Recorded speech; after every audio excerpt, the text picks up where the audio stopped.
Hello प्यारे बच्चों, क्या हाल चाल है आप सभी के डियर स्टूडेंट्स। नवदीप सर की फिजिक्स की क्लास में आप सभी का स्वागत है प्यारे बच्चों। तो देखिए प्यारे बच्चों, अपने कर रहे थे फिजिक्स का चैप्टर नंबर 16 इलेक्ट्रॉनिक्स, और आज अपने इसका पार्ट नंबर 9 करने जा रहे हैं। जो अपना आज का टॉपिक है वो है relation between alpha and beta for a transistor, और दूसरा है ट्रांजिस्टर एम्पलीफायर, और तीसरा है कॉमन एमीटर एम्पलीफायर। ठीक है। तो आपके जो एग्ज़ाम हैं वो कैंसिल हो चुके हैं, आपको पता है। मतलब कैंसिल क्या, पोस्टपोन हो चुके हैं। तो उसके बाद की ये मेरी पहली वीडियो है। तो हिंदी मीडियम वालों को तो मैंने बता दिया था, इंग्लिश मीडियम वाले बच्चे आप ध्यान कर लो थोड़ा सा कि जो मैं थोड़ा सा अपने पर्सनल काम में बिजी होने के कारण वीडियो लेट आप तक पहुंच रही है। लेकिन आप निश्चिंत रहें, आपको सारा कोर्स करवाया जाएगा, और आज का जो टॉपिक है वो आपको बहुत अच्छे तरीके से समझना है। क्योंकि जो इसमें 21 नंबर टॉपिक है, ये है relation between alpha and beta वाला। ये आपका बहुत ही ज़्यादा मोस्ट मोस्ट इंपॉर्टेंट टॉपिक है। पेपर में ज़्यादातर क्वेश्चन यहीं से पूछा जाता है, और क्वेश्चन किस टाइप का आता है वो आपको बता दूंगा। दूसरे दोनों में से आज तक तो कभी नहीं क्वेश्चन पूछा गया दूसरे दोनों टॉपिक में से, लेकिन बुक में दिया हुआ है तो इस कारण अपने उसको कर रहे हैं। ठीक है। तो बहुत ही अच्छे तरीके से बच्चों समझना है, तो चलिए स्टार्ट करते हैं आज की वीडियो एक नई एनर्जी के साथ बच्चों। तो देखिए बच्चों, सबसे पहला टॉपिक है relation between alpha and beta for a transistor. ठीक है। तो आपने ट्रांजिस्टर के लिए पढ़ रखा होगा कि अल्फा और बीटा क्या क्या चीजें होती है, समझ आई। तो एक बार फिर से बता देता हूँ। अल्फा होता है करंट एम्पलीफिकेशन फैक्टर, अल्फा और बीटा दोनों को करंट एम्पलीफिकेशन फैक्टर बोल देते हैं। अल्फा तो होता है कॉमन बेस में, ठीक है, और बीटा किस में होता है, कॉमन एमीटर कॉन्फ़िगरेशन। समझ आई बात। तो अब देखो, दोनों में रिलेशन निकालना है, तो दोनों में रिलेशन निकालने के लिए अपनी इक्वेशन यूज करते हैं। ये वाली equation I is equal to I B plus में आई सी, ये वाली इक्वेशन यूज करेंगे। अब आपको पता है कि अल्फा और बीटा की वैल्यू क्या होती है, कि एक की तो होती है आई सी बटा में आई ई, और एक की आई सी बटा आई बी। समझ आई बात। यानी कि आउटपुट करंट अपॉन में इनपुट करंट होता है दोनों ही कॉन्फ़िगरेशन में। तो अब देखो, दोनों को डिवाइड करके अपने आई सी से दोनों साइड इस वाली इक्वेशन को, तो आपके पास जो वैल्यू आएगी, ये तो आई बटा आई सी बन जाएगा, ये आई बी बटा आई सी बन जाएगा, और ये हो जाएगा 1। क्योंकि आपके पास यहाँ पर क्या है, आई सी है, तो आई सी को आई सी से डिवाइड कर दोगे तो क्या बन जाएगा आपके पास बच्चों, 1 बन जाएगा। समझ आई। तो अब देखो, आपको पता है कि ये वाली इक्वेशन बन गई है, तो आई सी बटा आई ई आपके पास अल्फा होता है, लेकिन यहाँ इसका उल्टा बन रहा है। और आई सी बटा आई बी क्या होता है, बीटा होता है, लेकिन यहाँ आई बी बटा आई सी, तो दोनों चीजें उल्टी बन रही हैं। तो मतलब कि यहां पर अपने पास क्या आ जाएगा, ये 1/अल्फा बन जाएगा। अगर अपने इसको आई अपॉन आई सी, यानी दोनों रिवर्स बन रहे हैं, तो ये 1/अल्फा इज इक्वल टू 1/बीटा प्लस 1, ये आ जाएगा। अब क्या है कि या तो आप अल्फा की वैल्यू बीटा की फॉर्म में निकाल लो, या बीटा की वैल्यू अल्फा की फॉर्म में। तो सबसे पहले इसी इक्वेशन में बीटा की फॉर्म में निकालते हैं अल्फा की वैल्यू, तो देखो क्या आ जाएगी बच्चों आपके पास, ये 1/अल्फा, इधर बीटा एलसीएम आ गया, तो ऊपर 1 प्लस बीटा बना। तो अल्फा की वैल्यू निकालने के लिए दोनों तरफ रेसिप्रोकल अपने कर देते हैं, इधर भी और इधर भी क्या कर देते हैं, रेसिप्रोकल। तो alpha is equal to beta upon 1 plus beta बन जाएगा। ठीक है। बिल्कुल इसी तरीके से अगर अपने इस साइड वाली वैल्यू निकालें, कि अगर आपके पास ये 1/अल्फा है, और ये इसको अपने क्या कर दें, इस साइड ले आए, तो देखो अब आपके पास क्या बनेगा, 1/अल्फा माइनस 1 इज इक्वल टू 1/बीटा। तो यहाँ अल्फा एलसीएम लेने पर ये 1 माइनस अल्फा बन जाएगा अपॉन में अल्फा, और इज इक्वल टू 1/बीटा। ठीक है। तो बीटा की जो वैल्यू आ जाएगी वो आ जाएगी अल्फा अपॉन 1 माइनस अल्फा के इक्वल। और आपको पता है कि बीटा जो होता है वो अल्फा से बहुत ज्यादा ग्रेटर देन होता है। ये कैसे होता है पता है ना आपको, क्योंकि जो इसमें बीटा की वैल्यू है उसमें अपॉन में आई बी आता है, और आई बी आने के कारण देखो क्या होता है बच्चों, यहाँ पर ऊपर अपने बीटा की वैल्यू लिखी, आई बी आता है, आई बी 10⁻⁻6 एम्पियर के ऑर्डर का होता है, तो इस कारण इसकी वैल्यू क्या हो जाती है, बहुत ही ज्यादा, क्योंकि 10⁻⁻6 ऊपर जाएगी तो वो 10⁻+6 यहाँ पर बन जाएगी। ठीक है। फिर उसके बाद टॉपिक आता है अपना ट्रांजिस्टर एम्पलीफायर। ट्रांजिस्टर एम्पलीफायर क्या होता है, कि एम्पलीफायर, सबसे पहले एम्पलीफायर क्या होता है, कि amplifier is a electronic device in which the amplitude of output signal obtained is more than the amplitude of the input signal applied. यानी कि क्या होता है कि एम्पलीफिकेशन एक ऐसी प्रोसेस होती है जिसमें अपने जो, अगर किसी कोई भी कंपोनेंट है, इलेक्ट्रिक कंपोनेंट है या कुछ भी है, उसमें जितना इनपुट देते हैं अपने को आउटपुट जो मिले, वो क्या मिले, एम्पलीफाई होके मिले, मतलब कि इनपुट वाला कम हो तो आउटपुट ज्यादा मिले। जैसे अगर मैं वोल्टेज का आपको एम्पलीफिकेशन बताऊं, तो अगर जो ट्रांसफार्मर होता है वो एक एम्पलीफायर की तरह काम करता है। ठीक है, जो अपने घरों में ट्रांसफार्मर मतलब घरों के पास लगे होते हैं गली में, तो वो क्या करते हैं, वोल्टेज को इंक्रीज डिक्रीज कर सकते हैं। तो कई ट्रांसफार्मर ऐसे होते हैं जो वोल्टेज को इंक्रीज करते हैं कि पीछे से 10 वोल्ट वोल्टेज आ रही है उसको वो 50 वोल्ट भी बना सकते हैं, उसमें एबिलिटी होती है ट्रांसफार्मर में। ठीक है, तो ये क्या होता है, इसको एम्पलीफाई करना बोल देते हैं, मतलब उसकी वैल्यू को इंक्रीज कर देना। अब नेक्स्ट है यहाँ पर कि input signal is generally N alternating current और वोल्टेज। इनपुट सिग्नल जो इसमें अपने पास जो यानी कि एम्पलीफायर है, जो अपने ऊपर काम में ले रहे हैं, उसमें अपने एसी वोल्टेज या करंट क्या होता है, इनपुट होता है। The process of increase of signal is called amplification. यानी कि इसको इंक्रीज करने की, जो सिग्नल अपने इनपुट पे दे रहे हैं उसको इंक्रीज करने की प्रोसेस को एम्पलीफिकेशन बोल देते हैं। There is no change in shape and frequency of signal. ये सबसे मेन लाइन है कि जो आपके पास इनपुट वाली फ्रिक्वेंसी है, इनपुट वाली जो वेव है, मान लो ये वाली वेव आपके पास एसी वेव, तो इसकी फ्रिक्वेंसी नहीं चेंज होगी, क्योंकि फ्रिक्वेंसी का मतलब यहां से लेके इसको यहां तक पहुंचने में टी टाइम लग रहा है। तो आउटपुट वाली जो मिलेगी अपने को, उसको भी क्या कर लगेगा, जीरो से लेके टी टाइम ही लगेगा। और जितनी डिस्टेंस ये चली थी उतनी डिस्टेंस, मतलब अगर इसकी ये लैम्डा है तो इसके लिए भी लैम्डा हो जाएगा। तो फर्क कहाँ आएगा, फर्क आएगा बच्चों इसके एम्पलीट्यूड में। मतलब ये वेव अब आपकी ऐसी मिलेगी आपको इस तरीके से, यानी ये वाला क्या होता है, मैक्सिमम जो पोजीशन होती है, मैक्सिमम वैल्यू होती है, उसमें चेंज आ जाएगा। पहले मैक्सिमम वैल्यू मान लो यहाँ पर 5 वोल्ट थी, अब यही वैल्यू 50 वोल्ट बन रही है। तो इसको एम्पलीफिकेशन बोल देते हैं, मतलब फ्रिक्वेंसी उतनी ही रही, फ्रिक्वेंसी मतलब उसका टाइम पीरियड उतना ही रहा, क्योंकि फ्रिक्वेंसी टाइम पीरियड का रिवर्स ही होती है। तो टाइम पीरियड वही रहेगा तो फ्रिक्वेंसी भी क्या होगी उसकी, वही रहेगी। ठीक है, तो ये एक वेव की फॉर्म में मैंने आपको बताया है कि वेव की फॉर्म में एम्पलीफिकेशन अपने किसे बोलते हैं। तो इसमें फ्रिक्वेंसी कभी नहीं चेंज होती, ओनली एम्पलीट्यूड चेंज होता है जब भी एम्पलीफिकेशन की प्रोसेस होती है।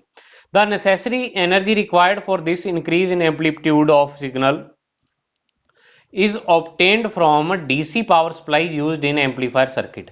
अब होता क्या है कि जो एम्पलीफायर सर्किट होता है ना, उसमें अपने डीसी सोर्स यूज करते हैं, या डीसी बैटरी लगी होती है, या जो कई कंपोनेंट होते हैं उसमें ट्रांसफार्मर भी लगा हुआ होता है। ठीक है, तो वो क्या करता है कि अपनी पावर को खुद जनरेट करके उसमें मिक्स कर देता है। ठीक है, कि अगर डीसी पावर सप्लाई वाला सोर्स है, कि मान लो यहाँ पर आपने 5 वोल्ट का इनपुट दिया और यहाँ डीसी सोर्स लगा है, ये अपनी कुछ वोल्टेज इसमें ऐड कर देगा और ये एम्पलीफाई होकर अपने को यहाँ पर 15 वोल्ट मिल जाएगी।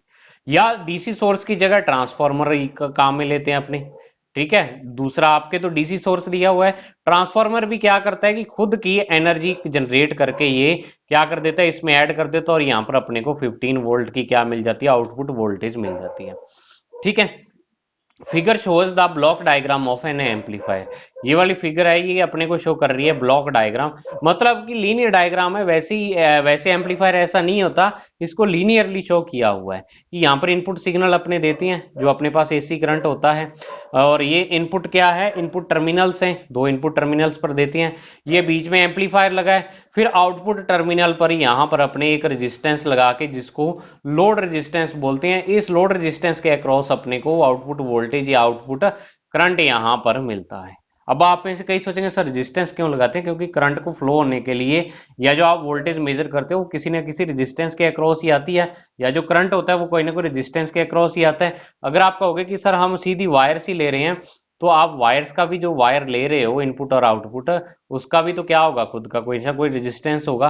तो मतलब यहाँ पर जहां पर आउटपुट लेते हैं, वहां जो रेजिस्टेंस अवेलेबल होता है उस रेजिस्टेंस को अपने क्या बोल देते हैं बच्चों, लोड रेजिस्टेंस बोल देते हैं, क्योंकि उस पर लोड करते हैं अपने आउटपुट वाला। ठीक है, तो इस कारण इसको क्या बोलेंगे, लोड रेजिस्टेंस यहां पर बोल देंगे। अब एग्जाम्पल है कि one type of amplifier which is used in our daily life is known as audio frequency amplifier. कि ऑडियो फ्रिक्वेंसी एम्पलीफायर एक ऐसा एम्पलीफायर होता है जो अपनी डेली लाइफ में यूज करते हैं। ठीक है, with the help of microphone the sound signals are converted into electric signals of same frequency and given as input to amplifier and output of high amplitude. ठीक है, इसमें क्या होता है कि अपने इनपुट सिग्नल देते हैं, साउंड सिग्नल, वो साउंड सिग्नल किस में चेंज हो जाते हैं, इलेक्ट्रिकल सिग्नल्स में चेंज हो जाते हैं। फिर उनकी फ्रिक्वेंसी तो सेम रहती है, लेकिन उनका एम्पलीफायर में जाके क्या हो जाता है, एम्पलीट्यूड हाई हो जाता है और अपने को आउटपुट मिलती है। अब आप कहोगे कि सर ये कहानी क्या है, अब इसको समझो। ठीक है, इसके दो एग्जाम्पल से आप समझ सकते हैं उसको, या तो मोबाइल के एग्जाम्पल से, ठीक है, मोबाइल और लैंडलाइन फोन आते थे ना पुराने जिसमें लाउड स्पीकर लगा होता था, उसके एग्जाम्पल से, या फिर आप माइक के एग्जाम्पल से समझ सकते हो। ठीक है, तो देखो माइक का एग्जाम्पल थोड़ा सिंपल पड़ता है, तो उससे आप समझो। देखो क्या होता है कि जब भी अपने माइक में बोलते हैं, ये माइक है, कोई माइक के अंदर अपने बोल रहे हैं यहाँ पर, तो अपनी जो बोलने वाली वेव्स होती हैं वो क्या होती हैं, साउंड वेव होती हैं। ठीक है, जो अपने एनर्जी दे रहे हैं यहाँ पर, ये साउंड वेव की फॉर्म में होती है अपने जो बोल रहे हैं।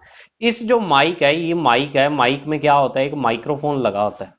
ठीक है, माइक में क्या होगा, माइक्रोफोन लगा होगा। इस माइक्रोफोन का काम होता है कि ये साउंड वेव को कैच करता है। एक तो पहला काम तो ये होता है इसका, क्या करेगा, इसको कैच करेगा। दूसरा काम इसका ये होता है कि ये साउंड वेव को क्या करेगा, इलेक्ट्रोमैग्नेटिक वेव में या इलेक्ट्रिकल सिग्नल में चेंज कर देगा।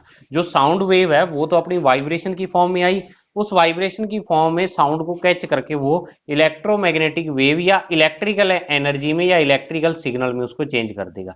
जनरली ये क्या होता है, इलेक्ट्रोमैग्नेटिक वेव होती है, उसमें चेंज कर देगा। अब ये इलेक्ट्रोमैग्नेटिक वेव आगे कहां जाएगी, एम्पलीफायर में जाएंगी।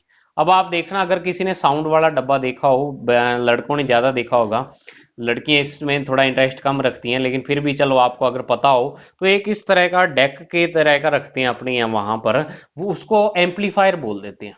क्या बोल देते हैं, एम्पलीफायर। अब इस एम्पलीफायर का काम क्या होता है कि ये जो इलेक्ट्रोमैग्नेटिक वेव आ रही हैं, इन इलेक्ट्रोमैग्नेटिक वेव का ये एम्पलीट्यूड इंक्रीज कर देता है। क्या कर देता है, एम्पलीट्यूड इंक्रीज कर देता है ये वाला एम्पलीफायर जो होता है। एम्पलीफायर में जनरली देखना आप, एक बहुत बड़ा ट्रांसफॉर्मर सा लगा होता है, सच। ठीक है, ऐसा इतना बड़ा सा ट्रांसफॉर्मर लगा होता है, वो एम्पलीफाई कर देता है जो अपने पास इलेक्ट्रोमैग्नेटिक वेव आ रही है।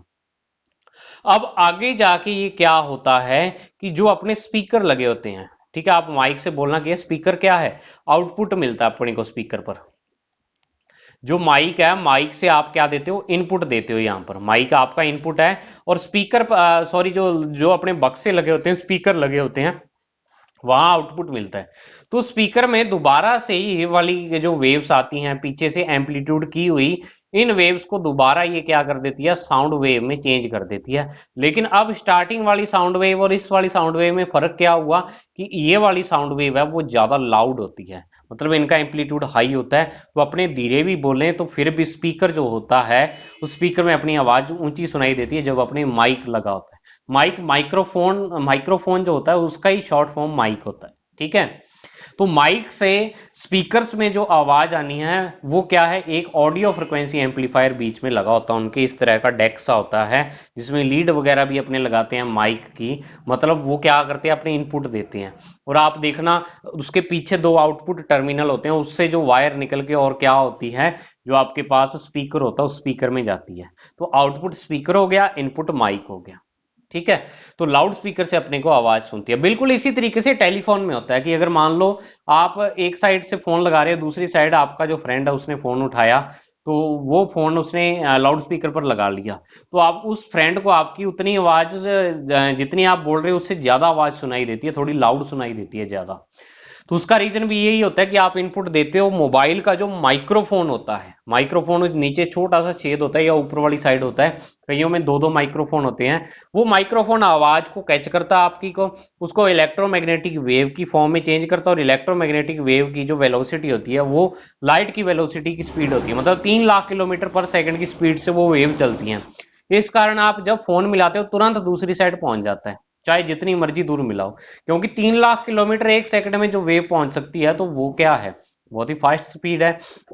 तो इस कारण क्या होता है, वो वेव वहां पर पहुंच जाती है, वो रिसीवर वाला जो फोन है उसको रिसीव करके उसको एम्पलीफाई करता है, एम्पलीफाई करके और लाउड स्पीकर उसको क्या कर देता है, आउटपुट देता है अपने को। इस तरीके से मोबाइल में भी यही प्रोसेस होती है। तो डेक या मोबाइल, यानी जो माइक या मोबाइल, दोनों में यही प्रोसेस होती है। ठीक है। अब दो तीन क्वांटिटीज हैं जो अपने क्या करते हैं एम्पलीफिकेशन के लिए यूज करते हैं, कि एम्पलीफिकेशन फैक्टर और गेन। अब ये तीन तरह का होता है एम्पलीफिकेशन फैक्टर और गेन, लेकिन सबसे पहले ये होता क्या है उसको अपने पढ़ते हैं कि the ratio between output and input signals for an amplifier is known as amplification factor और गेन। यानी कि कोई भी एम्पलीफायर है उसके जो आउटपुट पे सिग्नल मिल रहा है और इनपुट पे कितना दिया उसको, उन दोनों का रेशियो अपने को एम्पलीफिकेशन फैक्टर या गेन कह देते हैं। कि मान लो जैसे आपने 5 वोल्ट दिया, आउटपुट पे 50 मिला, मतलब 10 टाइम्स इंक्रीज कर दिया, ठीक है, जो आपके पास एम्पलीफायर था उसने, तो वो 10 उसका क्या हो गया, गेन हो गया या एम्पलीफिकेशन फैक्टर। मतलब कि जितने टाइम आपकी आउटपुट क्या होगी, जितने टाइम्स इंक्रीज होगी, उसको ही अपने क्या बोल देते हैं, उसका एम्पलीफिकेशन फैक्टर और गेन। अब इसमें तीन तरह की चीजें आती हैं। सबसे पहले आता है वोल्टेज गेन, फिर आता है करंट गेन और फिर आता है पावर गेन। तो वोल्टेज गेन क्या होता है, ए वी से इसको शो करते हैं, क्योंकि ए एम्पलीफिकेशन और वी वोल्टेज, वोल्टेज का एम्पलीफिकेशन फैक्टर। तो ये होता है आउटपुट सिग्नल वोल्टेज अपॉन में इनपुट सिग्नल वोल्टेज, तो वी ओ बटा वी आई, यानी आउटपुट पे आपको कितनी मिली, इनपुट पे आपने कितनी दी। सिमिलरली करंट गेन जो होता है वो आउटपुट सिग्नल करंट अपॉन में इनपुट सिग्नल करंट, यानी आई जीरो बटा आई आई होता है। और now we know that power जो होती है वो होती है आपके पास वोल्टेज इनटू करंट। तो पावर गेन जो यहाँ पर आ जाएगा output power upon input power, और पावर को अपने क्या करते हैं यहाँ पर वोल्टेज और करंट की फॉर्म में लिखते हैं। तो आउटपुट वाली को output voltage into output current, और इनपुट वाली को इनपुट वोल्टेज इंटू में इनपुट करंट। तो ये वीओ बटा वी आई यहाँ पर ए वी बन गया, और आई वो बटा आई आई यहाँ पर ए आई बन गया। तो ये ए पी यानी जो आपके पास पावर एम्पलीफिकेशन फैक्टर है वो वोल्टेज एम्पलीफिकेशन फैक्टर और करंट एम्पलीफिकेशन फैक्टर के मल्टीप्लाई के बच्चों क्या आता है, इक्वल आता है। समझ आई इतनी बात। Which is the relation between which is the relation between these three factors. यहाँ पर D T H E S आएगा, ठीक है ना, याद रख लेना, T H E S, these three factors. और note generally common emitter configuration of transistor is used as amplifier. अब अपने ट्रांजिस्टर के बारे में यहाँ पर पढ़ रहे हैं, तो जनरली जो कॉमन एमीटर कॉन्फ़िगरेशन होता है उसमें अपने ट्रांजिस्टर का यूज एज एन एम्पलीफायर यहाँ पर करते हैं। समझ आई बात। तो because for common emitter configuration the values of amplification factor या गेन इज हाई। अब क्यों करते हैं, क्योंकि जो कॉमन एमीटर कॉन्फ़िगरेशन है उसमें जो गेन वाली वैल्यूज होती हैं, एम्पलीफिकेशन फैक्टर होता है, चाहे वो वोल्टेज वाला हो, चाहे वो करंट वाला हो, चाहे वो पावर वाला हो, तीनों तरह के एम्पलीफिकेशन फैक्टर की वैल्यू हाई होती है।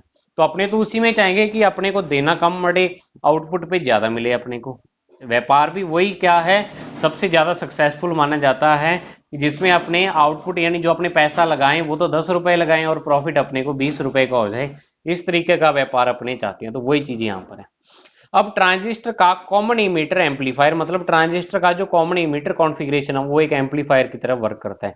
ये इसका सिंपल डायग्राम शो किया हुआ है इसमें। ये आउट इनपुट वाली वोल्टेज है, ये ट्रांजिस्टर आपका क्या है कॉमन इमीटर में, और यहाँ पर लोड पे अपने को आउटपुट वोल्टेज मिलती है, ठीक है।